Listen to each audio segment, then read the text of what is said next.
L'erreur un peu habituelle qu'on voit, c'est que les gens arrivent en disant bah voilà, moi je vais expliquer ce que j'ai à dire. Puis je commence par voilà ce que je vous propose, comment est ma solution, j'explique pourquoi elle est bien, et puis je vais dans l'argumentation plus ou moins solide, mais je vais dans l'argumentation. Mmh. Le problème de faire ça, c'est qu'effectivement, tu n'as pas de la maîtrise du cadre. Donc en fait, tu n'as pas la maîtrise de la manière dont ce que tu dis va être perçu et jugé. Salut Henri.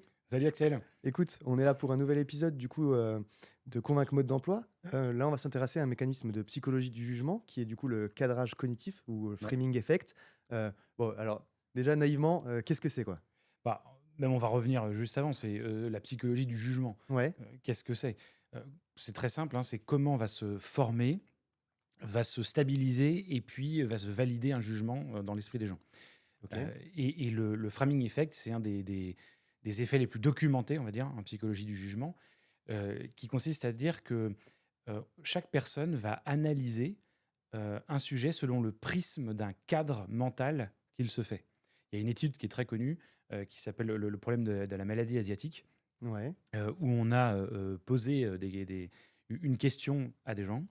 On leur a dit voilà, imaginons qu'il y a une maladie asiatique qui sort. le Ça va tuer Covid? les gens. Ouais, le truc pas drôle du tout, ça risque de tuer des gens. Ouais, On va prendre 600 personnes et on a pris un premier groupe de personnes. On leur a dit ben voilà, vous avez le choix entre option A, vous sauvez 200 personnes. ouais, Option 2, il y a soit un tiers des gens, dans un tiers des cas, pardon, 100% des gens sont sauvés. OK. Dans 2 tiers des cas, 100% Tout sont le monde morts. meurt. Ouais, Voilà. Ça, c'est le premier cas de figure. ouais, On se rend compte que les gens vont choisir majoritairement l'option A, c'est-à-dire sauver 200 personnes. OK. Et on a reposé exactement le même problème, mais en l'orientant d'une manière différente. C'est-à-dire, plutôt que d'être dans le gain, on est dans la perte. On s'est dit, ben, maintenant, nouveau groupe de personnes, vous avez le choix entre A, 400 personnes vont mourir, Ouais, ou B, eh ben, vous avez une chance sur 3 de sauver tout le monde. OK. Et là, on se rend compte que la majorité des gens bah, vont choisir l'option B cette fois-ci. OK. En fait, c'est 60, dans le cas où c'est positionné en gain, ça va être 72% des gens qui vont choisir l'option A. Et Ouais. lorsque ça va être tourné en perte, c'est 78% des gens qui vont choisir l'option B. Pourtant, ce sont strictement les mêmes options. Oui.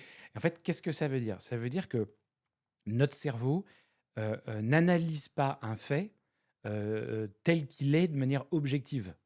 Voilà. Il va l'analyser selon un prisme qui est son cadre mental d'analyse. D'accord. Donc, ce n'est pas une valeur absolue, c'est une perception. Voilà. Ouais. OK, oui, ce qu'on voit, c'est ça, c'est ce que tu dis, c'est qu'en fait, les stats sont exactement les mêmes. La façon dont on va la présenter, ça va avoir un impact. Mais il y a aussi la façon dont on va le juger par rapport à nous, notre cadre, mental prédéfini, Et exactement, préexistant, quoi. parce qu'en fait, ce cadre va être donné par la manière dont on présente les choses, Ouais, à l'instant T où on présente une information, mais aussi dans un temps un peu plus long.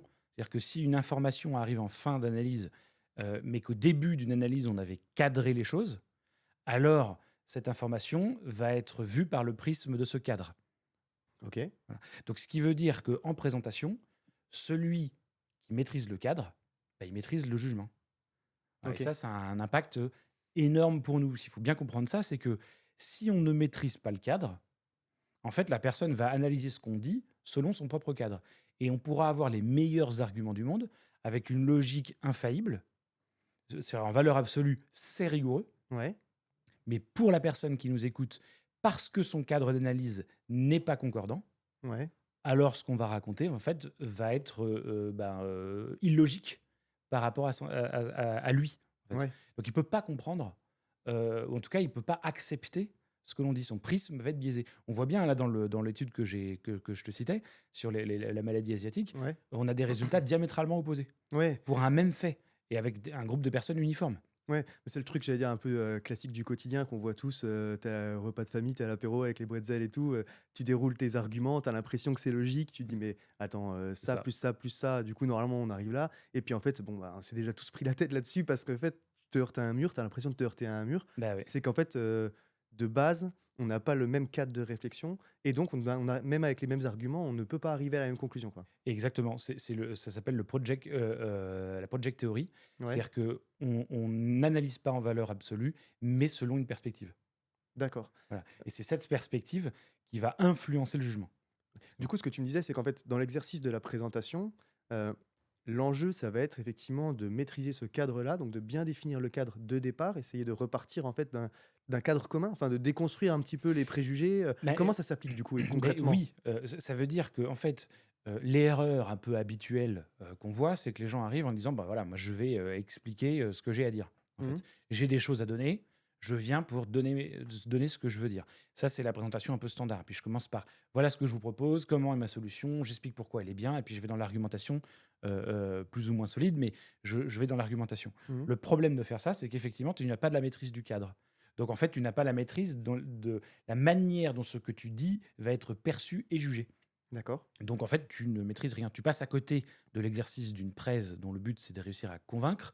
Tu es juste dans de l'information brute. C'est d'accord. bien pour un cours, c'est moins bien pour une presse commerciale où tu cherches à obtenir un accord de la personne. Ouais. Donc oui, en présentation, le gros enjeu, ça va être de réussir à positionner le cadre, mais pas n'importe quel cadre. L'objectif, c'est que ce cadre corresponde parfaitement à ce que nous, on va proposer derrière, c'est-à-dire à la solution. Ouais. Donc l'objectif, c'est de se dire qu'est-ce que moi je propose, Mmh. quelle est en gros la solution que j'avance, et cette solution, dans quel cadre d'analyse il faudrait qu'elle soit jugée Ouais. pour que ce jugement puisse fonctionner. Et à partir de là, ben, on aura défini le cadre qu'on doit obtenir. La méthode Pressman, très concrètement, elle est structurée en deux phases.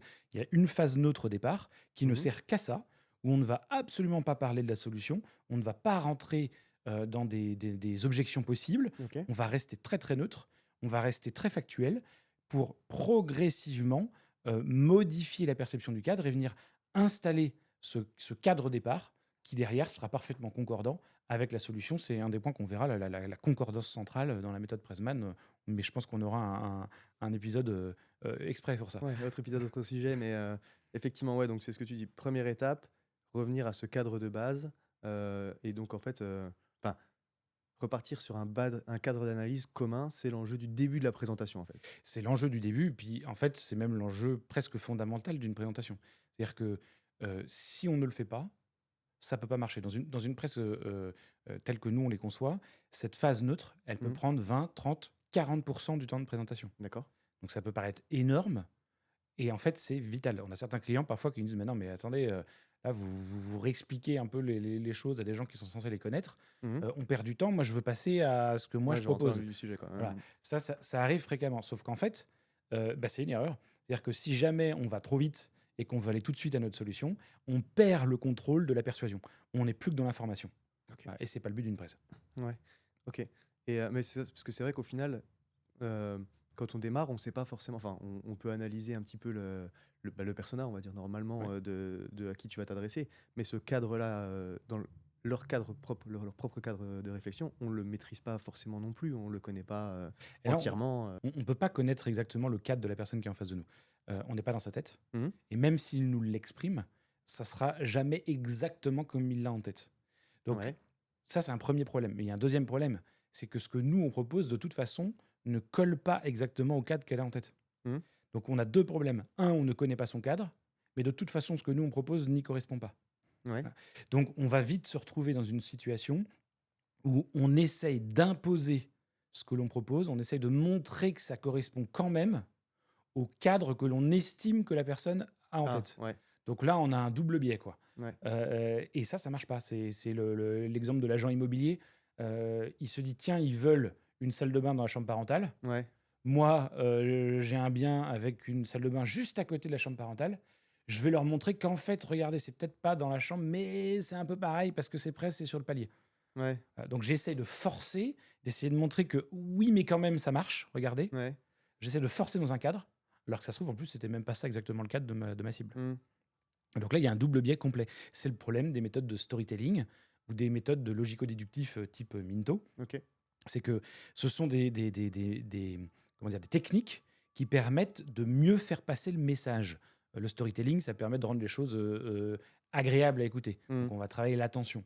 Le logico-déductif, ça permet de les rendre compréhensibles. Mais quelque chose d'agréable ou quelque chose de compréhensible ne fait pas quelque chose de persuasif. C'est informationnel. Ouais. Donc, en fait, ça, ce sont des petites briques, ce sont des outils à utiliser, mais ils doivent s'utiliser dans une stratégie de persuasion. Voilà. Et cette stratégie de persuasion, elle passe par la restructuration d'un cadre. Ouais, cette structuration du cadre, c'est, repartir d'éléments factuels, qui peuvent pas être contestés, que tu vas en fait, accumuler un peu les uns derrière Ouais. les autres, pour, revenir à une image où tu te dis: «Bon, bah, ça vous avez accepté, ça vous avez accepté, ça vous avez accepté, donc on est d'accord que, le cadre Alors c'est oui, celui-là, quoi».